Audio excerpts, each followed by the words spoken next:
জান্নাতে যারা ঢুকবে তাদেরকে রেশমের তৈরি পোশাক দিয়ে পোশাক বানিয়ে দেওয়া হবে, সবুজ মিহি সিল্কের রেশমি কাপড় দিয়ে ড্রেস আপ করা হবে, যেটার মধ্যে স্বর্ণ দিয়ে এমব্রয়ডারি করা ডিজাইন থাকবে। জান্নাতে নারীদের জন্য গহনার কোনো অভাব নাই। জান্নাতের ভেতরে বিশাল এক শপিং মল থাকবে। প্রতি শুক্রবারে ডানে বায়ে সামনে পেছনে সব জায়গা থেকে বন বন করে মৌমাছির মতো জান্নাতীরা ওই শপিং মলে শপিং করতে আসবে। ইচ্ছে মতো দেদারসের পোশাক কিনবে, ইচ্ছে মতো শপিং করবে, টাকা দেয়া লাগবে না, ক্রেডিট কার্ড লাগবে না। এবার জান্নাতের আবহাওয়া সম্পর্কে জানি। জান্নাতের ভেতরে জান্নাতীরা সূর্যের প্রচন্ড তীব্রতাও পাবে না, আবার শীতের কারণে কষ্টও পাবে না। দুইয়ের মাঝামাঝি চমৎকার আনন্দ ঘন নাতিশীতোষ্ণ একটা পরিবেশ আমি জান্নাতে করে দিয়েছি। পুরুষদের জন্য আল্লাহ তাআলা জান্নাতের হুরদের ব্যবস্থা করেছে।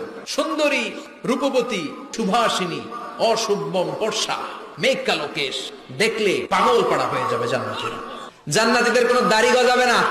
সব জান্নাতি লোকদের বয়স হবে 33, আর লম্বায় হবেন আপনারা 60 হাত লম্বা।